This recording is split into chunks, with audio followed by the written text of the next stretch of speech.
Hey all, Bynx here, and welcome to Bynx Bants, the weekly show where we talk about everything Marvel Snap, starting, of course, with our featured section, ranking every Origins of Apocalypse card. Previously, when I did a season review, I also had a different featured section. I just felt like it would be better to kind of focus the whole video on this, and then every single month to kind of cap off the month, we'll be doing this, as well as like last time, going over last month's cards in review. I'm going to start from the cards that I think are the weakest and move my way up to the cards I think are the strongest, starting with the C-ranked Juggernaut Horseman of War. That is the ability Objective, have 7 different powers among your cards in play, with the reward of +6 power. Big thing with Objective, it activates at the end of turn, so similar to the end of turn step with other cards. It's going to check to see if that objective is complete, and if it does, it's going to give you that reward just a single time. It doesn't like repeat or recopy or anything like that. With Juggernaut, the objective seems just kind of hard, like 7 different cards among your other cards in play. So it's not going to count the 2-power Juggernaut. It just feels like you're going to have to really build your deck around getting this ability off, and sometimes it might be pretty frustrating to actually get that ability off. Maybe I'm kind of misreading this, but even when you have like 9 cards in play, this being one of them, only 2 of those cards can share the same power for this ability to go off. If any more than that happens, then it doesn't. Getting a 2/2 is obviously really, really bad. Like a 2/8 is very, very good value, but I just think that it's a lot harder to get done than you'd like expect. It's something that looks pretty easy to get done, but I think in practice it's actually going to be pretty tough. So I do not really think that Juggernaut Horseman of War is going to be super prevalent or super powerful. Maybe like a pretty low curve deck will really like it. Maybe it'll like something like the like a Bastion Agent Venom style deck. Actually, it definitely wouldn't, because all those cards would be 3 power. Yeah, it's just it seems like it's something that's going to be really, really hard to get off, way harder than people are giving it credit for. So I do not see this card being super, super meta relevant. Next up, we have one that might be a surprise, because I've seen a lot of people talk about this card as if it's going to be this really scary card to go against, and that is the new Gambit Horseman of Death. With the objective, play 6 total cost of created cards, and then the reward of randomly destroy up to 4 total cost of enemy cards. There's 2 reasons why I don't think this card is all that great. Maybe 3 reasons, but like first of all, 3/3 is not very good value. The reason that the original Gambit sees quite a bit of play is because you're just destroying any random card, and then you can also like decide to play it early sometimes to like snipe off a really important like 3-drop or something like that that your opponent plays. But with this, you just kind of have to play it out and then wait until you get the ability fulfilled. And then the ability itself seems pretty hard to satisfy. Play 6 total cost of created cards. You're only going to get on average, like for a normal game of Marvel Snap, you're going to have 21 energy allocated to you over those 6 turns.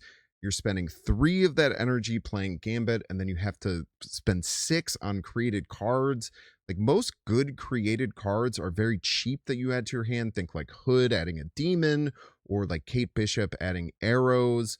Even something like Iron Patriot, if you get the discount, then that card is only going to cost like 1 to 3 cost. So you have to like really play a lot of cards that generate big cards. Like Valentina's probably a good card to play. I'm actually really interested to think if Valentina would trigger this by herself. Maybe if that is the case, then I'm missing it a little bit, because playing like spending 4 mana to cast a 6 cost might fulfill this, and maybe that's just a nice little like 2-card combo, but I really don't think that it's that good to get set up. And then also like just destroying 4 cost of enemy cards can be really, really weak. Like you can just hit like 2 small cards and then not have any like bigger cards to be able to hit, or you can't really get your opponent's really strong and powerful cards with this. It's just going to clean up some small things. Maybe it will be okay, but really I think that this card doesn't have nearly as much impact as the original Gambit, because you have to like do this objective to finish it, and you have to build your deck around it, and then you can't even get like a giant card usually. I just don't really see this card working super well. Like even like the best like deck that creates small created cards, which would be like a Vic Hand focused deck, isn't really going to fulfill this. You're really going to need to do like Moon Girl usually, and then like I don't know if discounting the cards would really count. So I think it would really depend on how discounts are used with this, because this and Valentina is obviously quite strong. But really, we'll see. Like, you'd have to get exactly those two cards, and then you'd have to have backup plans if you don't draw the Valentina alongside this card. Then if you draw Valentina late, then you have to play her weird and off curve, and then you still have to play that card to fulfill Gambit. So I just think that this is too many hoops to really go through to fulfill this card. Maybe I'm going to be wrong, but I really think that the hype around Gambit Horseman of Death is not really like warranted based on what I'm seeing. But again, we'll see. Next up, we have going into the B tier with Caliban, Horseman of Pestilence, which has the objective have 3 cards that are 4 cost or higher in play, with the reward afflict the highest cost enemy card with -7 power. If you are able to fulfill this, you are going to get a 3/11. But the problem with having 3 cards that are 4 cost or higher is if you're not like creating cards like that, like things like White Tiger or like Doom, like Doctor Doom just fulfills this by itself, then it's going to be really hard to do it because you kind of have to curve 4, 5, 6 most of the time, unless you're using things like She-Hulk or something like that. So it's really going to depend on how this card like works and operates and what decks you're going to be able to put it in. The deck that I do think will be really good with this is Doom 2099. I think that like that deck will like having like this and Drax as their 3 costs that they play. Then if you get Doom 2099 online, then that summons more 4 costs, so then you're not even like really worrying about it too much. So it's really going to depend on how good those Doom 2099 decks are, how good Doctor Doom is, and if this is better than using something like Invisible Woman, because I tell you what, I do not think that this card is better than Drax personally, especially because it doesn't have like work with Aurora or different things like that. So it'll kind of depend. It is nice that it hits like any high cost card that your opponent has, so it can snipe across lanes, which is pretty cool. Like the easiest thing to compare this to would be Omega Sentinel, that does pretty much the exact same thing. However, that card can be copied and duplicated to happen multiple times, whereas this can't really do that as easily while also trying to fulfill its objective. So it'll really depend if this sees play in Doom 2099, because I really don't see any other decks wanting to use this. Any other decks that like will just fully curve out might like it, and that's a little interesting. Maybe like a Blink style deck would like a card like this, but you'd have to play like a different card and then blink into it. So it's interesting. Like 311 is pretty darn strong, but I don't think it's stronger than Drax. And you'd kind of like want to feel like you're running both of these cards, I would say, in most of those situations. It depends if there's a deck that really wants to do that to see how much play this card will see. Moving on, we have Ozymandias, probably the card that I've seen most people hype and excited about, which is the 5 energy 9 power with the ongoing your rocks have +3 power.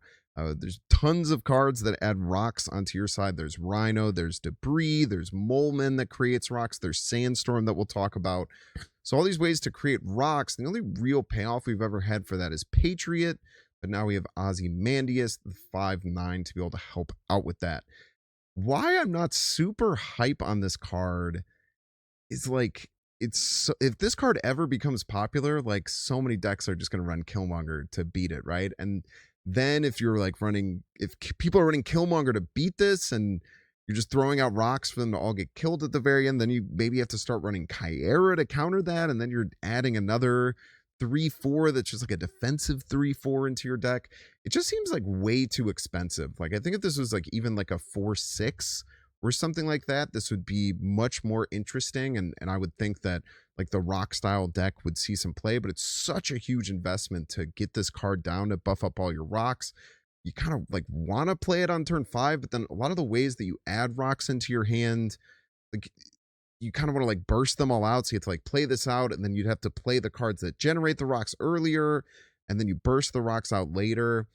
I'm just not super sold on this. Like for instance, like Patriot is a 3/2 that would give your rocks +2 power, and then would also like interact with any other cards with no abilities as well. It's just kind of interesting. Now, Sandstorm, that we're going to talk about later, I think is an incredible card and definitely going to be one of the reasons why this deck might see some play. Be interested, maybe like a deck with this and Patriot is in it, but I just don't see like this card being the best way to buff rocks, as weird as it is, because it's like the card that's specifically meant to buff rocks. It's just very, very expensive. Like 5 power cards had to be super game breaking for the most part to really get you over the top. Like you have to generate a lot of rocks to have this 5/9 really feel like it's going to be super worth it. I really think that there are going to be some rock decks that are going to be good, but I don't know if Ozymandias is going to be the best way to do it. I think using things like Patriot or Victoria Hand is going to give you much more success. Again, I could always be wrong about stuff like this, but I'm not as hype about this card as I am about the other rock card that we will see in the future. Moving on to our A tier, we have Selene, Horseman of Famine. Now, this card is really, really nasty to me. So it's objective to have 3 cards in play with no abilities, and then the reward is steal 5 power from an enemy card here. So you are going to be getting 414 worth of power. So just this huge power soup, like in a single lane. You play it out, and then you're going to be able to relatively easily get this online. It does kind of depend on how decks like that are going to be working. Like if Patriot decks can work, again, this can just work with like Dr. Doom and like one other card that can trigger it. Or like you just have Sandstorm and maybe Molman and then a couple other ways to get rocks. Like this seems like a really, really powerful payoff. Like Ozymandias, you're paying 5/9 for it, then like depends on how many rocks you get out. Let's say you get 3 rocks out. Then you're getting like a 5/18. Like this is a 4/14 that would get the similar effect, but can also be used with those other cards. I think between 4 and 5 power, it's actually a pretty big jump, like bigger than you would think. You can even just slam this card down on the final turn. Like you don't have to get it in play. You can play it down with 2 rocks, having already 1 rock that's down, or you just have a couple other cards with no abilities in play. I'm just really, really positive on the fact that it seems relatively easy to get online compared to some of these other ones. Like just having 3 cards with no abilities, you can do with just like one, like probably like 3 different cards in your deck, and then those will also synergize. But a 414 is just a really monstrous play. So I really think that this card will find some way of getting play with some of these cards that either use rocks or maybe like a zoo style deck that uses things like squirrels. There's even like weird things like Brood almost fulfills this. Like Brood is 1 card away from fulfilling this. Like a deck with like Brood, Mr. Sinister, and then maybe like one way of generating some rocks can get this card online. But a 414 is nothing to scoff at. Now, if this card does get really popular, Luke Cage will block the steal from happening, much like it does with Scream. So that's definitely a big counter that exists for this card. But a 414 that's not super hard to get set up, I think is going to be pretty strong in the game. So I'm pretty excited for Selene. And then our next A tier card is En Saba Nur, a really unique and interesting card that they've added. The objective is to have a full front row at each location. That means you have to have at least 2 cards in all of your locations. And then you'll transform into Apocalypse Celestial's Chosen, which is a 4/8, and then will immediately activate the on reveal of swap the lowest power card in your front row at any location with a card from your deck. I just really like the value that this card comes in with. I think the objectives that are easier to get finished are going to be much better because you have to do much less deck building with it. Like this card, you don't even really have to think too terribly much about how to fit this into any deck. Almost every deck is going to fill up the front row at every location. It happens almost every single game. So basically, this is just going to be a 4/8 that also gives you like a lockjaw effect that targets your weakest card. I think it's just really good value card. Like especially like say this is in a draft style format. Like this card is crazy powerful. You don't have to do much deck building around it. You just have to have some pretty powerful cards in your deck, at least a few of them, so that when you flip into a card, you have some pretty good high rolls. But I think just a 4/8 that gives you like a lockjaw effect for free, I think is like pretty darn good. Like it's kind of like a 1 cost less blink that's not targeted, but it is targeted with what you hit. It's just not targeted with guaranteeing that you're going to get a bigger card. So this is definitely going to low roll sometimes, but I think just like the floor of this card is really high. And I'm really excited to see what it can do. I think that like some mid-rangey style decks are going to really, really like this card, especially because it will specifically target the lowest power card. Like maybe you even have a card that gets afflicted, like something like Selene. Like you have a card that gets hit with 5 power that's in your front row. Now you can flip that card and take that 5 power that your opponent stole kind of away from them, so to speak. Pretty interesting to see. I do think that this card might have a trouble finding its way to be best in slot in a deck, but I do think it's going to be a very, very powerful option, and I do have high hopes for it.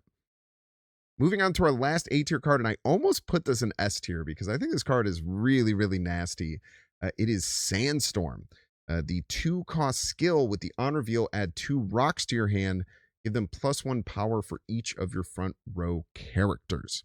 So you're going to be adding 2 additional cards into your hand, and then if you play this more towards the late game, you're usually going to get like a 4 or 5, 6 power card. It does mention characters, so this can't like cheese out an extra board spot.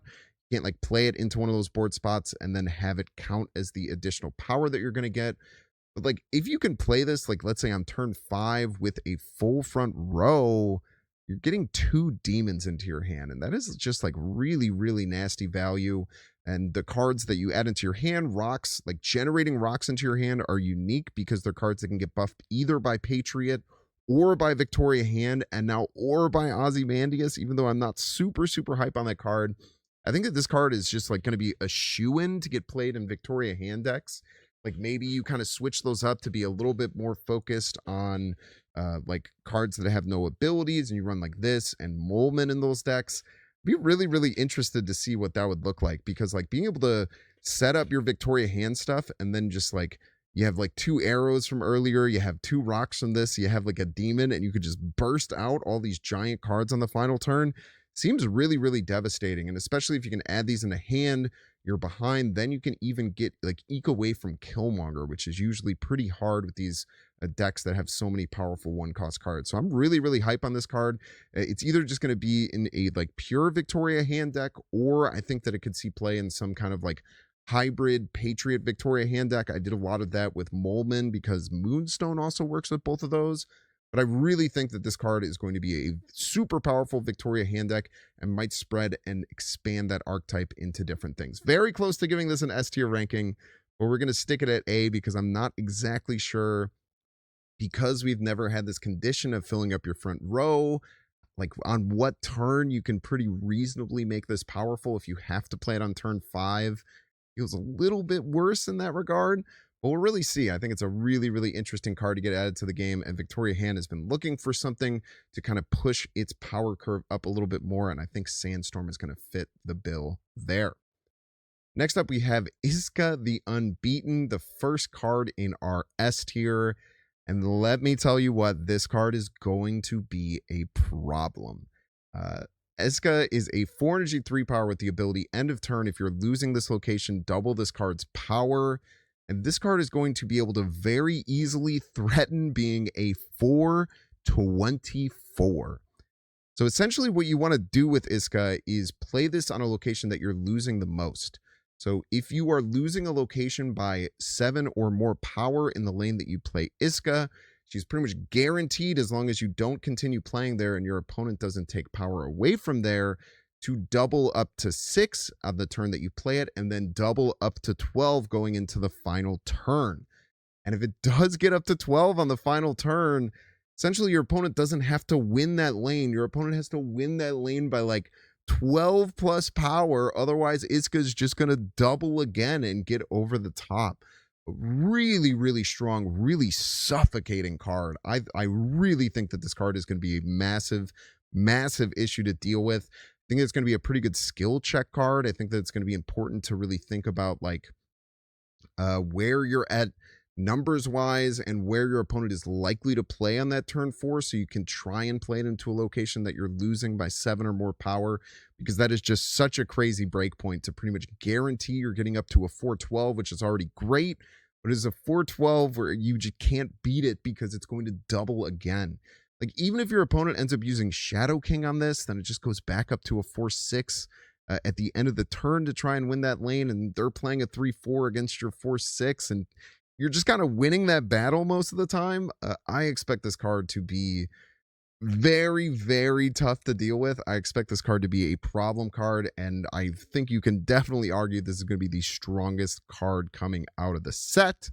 That would be, of course, if there wasn't the card I am absolutely, positively most excited for, my second S tier card, Rama Tut. The 4 energy 5 power with the on reveal. Use 3 on reveals from cards released before Rama Tut's time. He's going to look at the pool of every on reveal card that got released before this season, and that can trigger as it's on reveal, and it's going to go through 3 of them. I I am so excited for this card. I think that this card is going to absolutely break the game. I think that there's going to be so many issues with this card when it gets played. I think it's going to do so many things that are unintended and just go crazy. I'm so excited to play this on Wong. I'm so excited to play this on Wong and then Odin it. This card is just going to be fantastic. And the S tier is probably a bit of a joke here. I really can't imagine that this card is actually going to be just like a meta contender. Maybe it's more closer to an A tier, but from my perspective, I am so excited to get my hands on this card and just see all the wacky, crazy stuff that can come from it. And I really think that it's a lot more powerful than people are giving credit for. On reveals are just generally pretty good cards, and getting so many of them for a single card on a 4/5 is just insane. It's just simply insane. Uh, like there are going to be some really bad downsides, right? Like some of the discard abilities, like if you hit Modoc with this, you nuke your hand, that sucks. If you hit like Carnage or even worse, a Deathlock with this, it is just going to kind of suck. And there's going to be some problems with it, but like I just can't see how this card isn't at least good.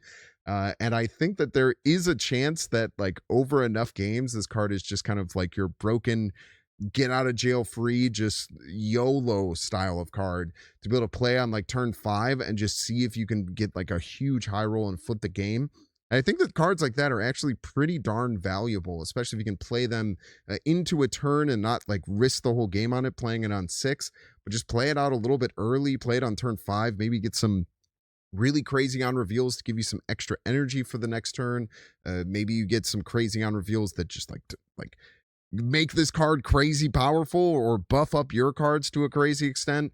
I really am excited for this card. And if you think this card is just a meme and it's going to be dog water, I really don't think that's true. Is it going to be an S tier card? In my mind, I hope that it is.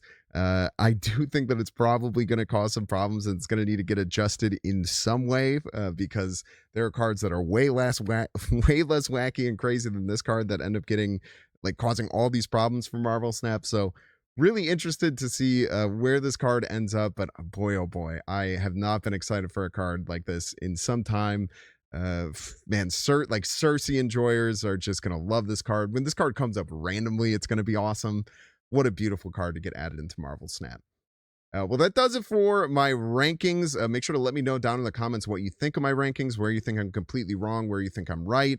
Always love that kind of feedback to see where people are at with things, because I think this is probably going to be a bit contrarian to how some other people will have these cards ranked. But what's really cool about this is that going forward in the future, during these last Bynx Bants of the month, I'm going to be able to do kind of a bit of a retrospective and look back at what I rated these cards when they were originally coming out and be able to retroactively see what was I right about, what was I wrong about, and then we can all learn a little bit together about ranking cards ahead of time.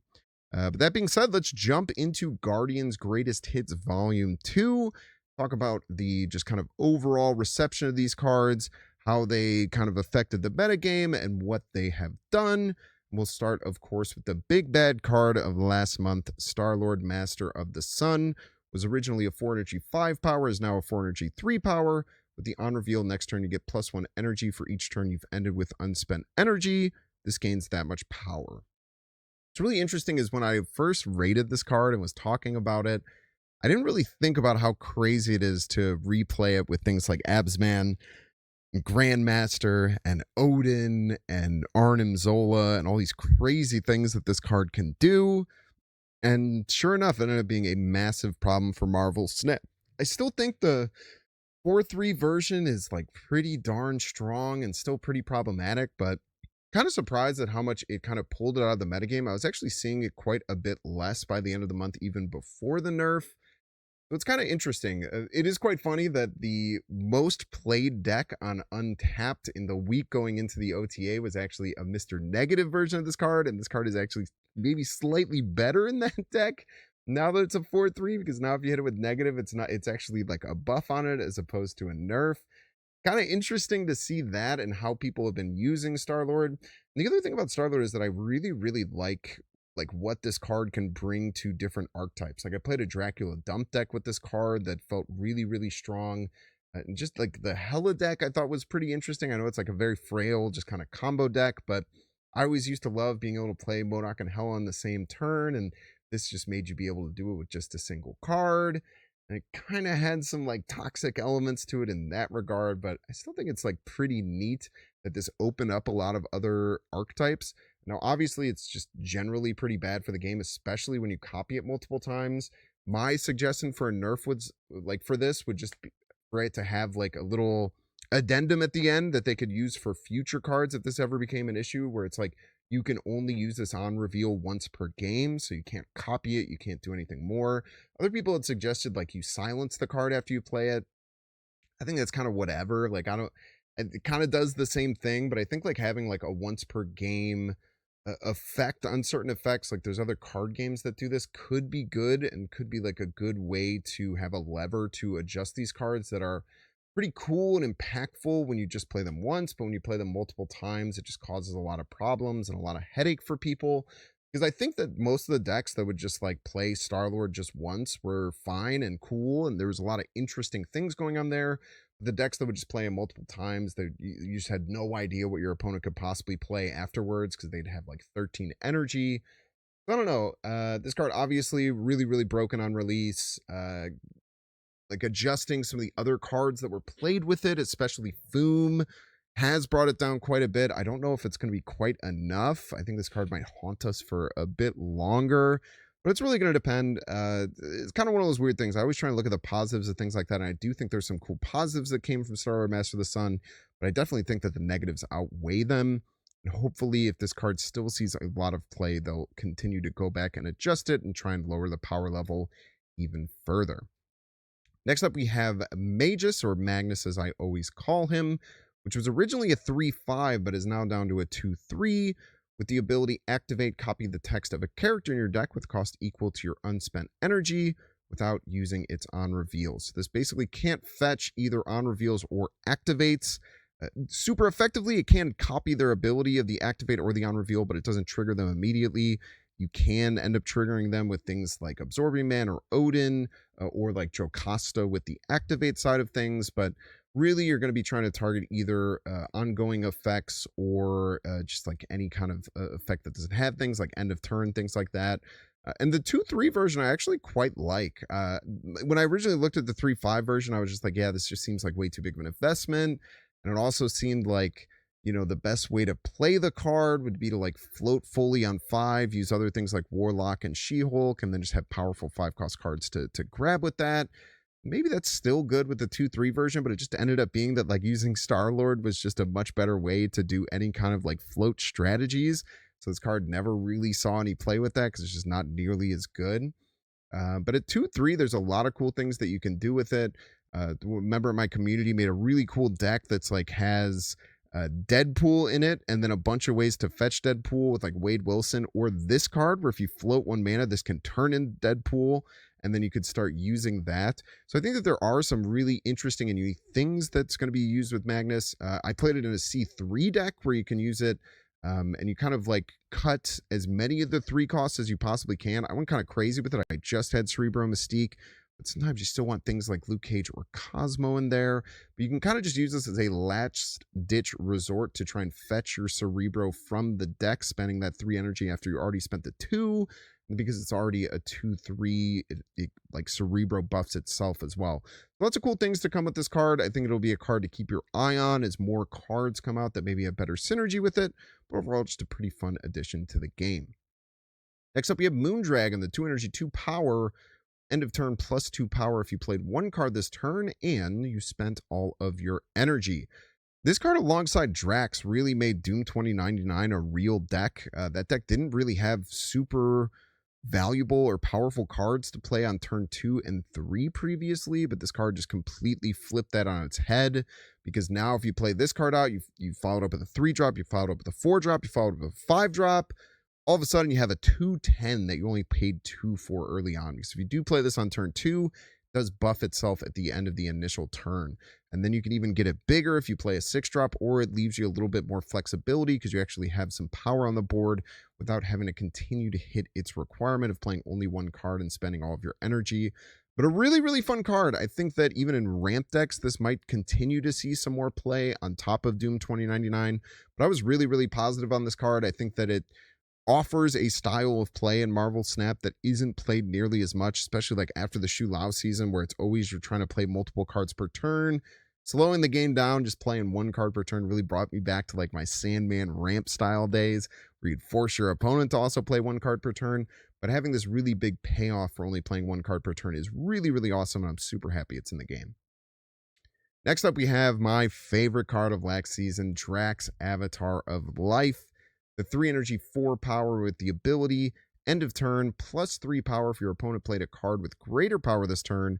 Move to that card if you'd be winning its location. This card is incredible. I think that you could legitimately put this card in any deck, and it almost always will either keep it the same power level or improve it. It's just a beast of a card to play on turn 3. Still very strong if you play it later. And I really think that I've had a lot of discussions with members of my community in chat about whether the moving to a location if you'd be winning is a downside or not. I tell you what, I've played a ton of this card. There's been exactly one time ever it has lost me a game, and it was in a game of Sanctum. And I have legitimately never seen it lose me a game, but it has won me so many games, jumping from a different location and winning another location and flipping it, even when I'm not like paying attention to what it will do.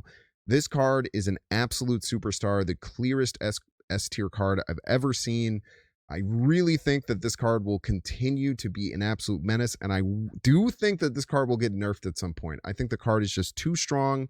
Right now, Star-Lord is still kind of like affecting people's opinions on this card because it's not quite as strong as Star-Lord is. But I really think if that card gets like another nerf, or if the meta like promotes more and more people to be playing Drax, I really think this card is going to get nerfed because it is such a powerhouse. So if you don't have it already, I'd get your hands on it. And if you have it, I would be playing it in way more decks than you are right now, because the card is absolutely broken. I do think that Sanctum is probably going to influence more people to see this card and more people to see the light of the Avatar of Life, see how powerful it was, because it was such a monster in Sanctum. So we'll see. Just keep your eye on this card and play it more if you're not already. Next up, we have Kraglin, 3 energy, 3 power. On reveal, banish the top card of your deck. Was 4 cost or higher, plus 2 energy. Next turn, plus 2 energy next turn. Otherwise, give this plus 4 power. Card is bad. Card is bad and not very good at all. I think they're going to need to buff it at some point or adjust it to make it a little bit stronger, because it just kind of does nothing now. You either have to build it all in for getting the plus 2 energy, and then you'd like make your deck worse by trying to add this card, or you kind of have it be a mix. It's just not great. I think this card is a 3/4 actually sees quite a bit more play. The 3/3 baseline is pretty bad, and getting to a 3/7, if Drax hadn't gotten released in the week before, seemed okay, but Drax kind of just like completely changed like how I'm viewing 3-drops for the moment. So I really don't think this card is super good. Hopefully they give it a little buff to a 3/4, and I think it could be pretty interesting, but right now, not so much. Pretty easy card to pass. Next up, we have Jack Flag, a card that I do think is really strong. 303 power with ongoing. Your cards here with increased power have plus 2 power. This card goes in a lot of different things. It can just work pretty simply in a Surfer style deck. I think it's going to be a shoe-in in any like Zoo style deck. Any deck that's going to be able to play a card that buffs like all of the power on the board is going to be amazing, because if Jack Flag is in a full lane and all the cards already have increased power, it's going to be a 3/11, which is just super, super strong, super powerful. Works great in like Spectrum style decks, works great in Surfer, like I said, and then Zoo. So any of those decks interest you, I definitely say that you should get your hands on Jack Flag. Just a simple, effective, powerful tool for a lot of different decks. Next up, we have Major Victory, a card that I do not think is very good. 3 energy, 4 power. On reveal, add 2 members of the Guardian's crew to your hand. I did give this card a really solid try playing it on ladder in like a Victoria hand style list. Like, reason I thought this card might be pretty good is because like there's some consistency in the cards that you'll get, and having like a different array of cards might be nice. Like Guardians are almost always like pretty good to play, especially towards the final couple turns. But what you end up seeing is like the card, like you never feel like you're getting the right Guardians at the right time. And when you do, it's really good. Like sometimes you can find a really nice curve that curves well, and cards that really fit in. Like usually if you're getting like a Rock Raccoon and a Gamora, you're going to be really, really happy. But if you get some like mix in the middle of like sometimes you just get like Groot Drax and it just never fits into your curve and you just feel terrible about it. So interesting card, probably more of just like a fun card that they added, and I don't really mind them adding cards like that, but definitely not a card that I think is going to be competitive at any point in the future. Then finally, we have Starhawk, the 2 energy, 2 power with the ability on reveal. On turns, give cards in your left location +1 power. On even turns, give it to the right location. So you really have to pay attention to what turn you're playing this card for what lane it's going to buff up. And I will admit, I haven't really played this card outside of playing it in Sanctum a little bit. After I unlocked it, I played like a Sanctum, a Thanos style deck where this card felt pretty good. I think like Thanos is the style of deck that might really enjoy a card like this to just get some additional buffs on like those smaller cards that they're bursting out earlier on. Like if you can play it into a full lane, or if you play it on a full lane, it is a 2/6 worth of power. Is that strong enough? I really don't think so. I don't know if this card is ever going to be like best in slot in any type of deck. Hopefully they'll push it up to like a 2/3. I think at a 2/3, this card gets very interesting. I want to add into cards or add into decks. I haven't really seen too many people playing it with like things that would already work with like Shang-Chi, Master of the Rings, things like Sebastian Shaw or Clea, but maybe there's something there with that. Just kind of interesting. Like filling up lanes is really hard if it's not the final turn, because you always want options in Marvel Snap. Otherwise your opponent knows exactly where they have to like beat you out.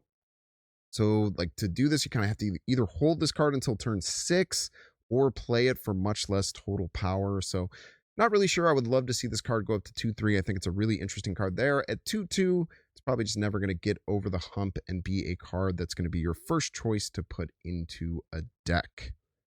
And that's all we have for today. Going to keep it nice, short, and slim, just talking about cards. Hope that you enjoyed this new format that I'm going to be doing for the end of months. Please let me know your feedback on that below.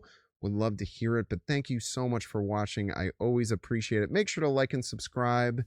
Oh, baby, and there's the song. See you in the next one. Bynx, Bynx, Bynx.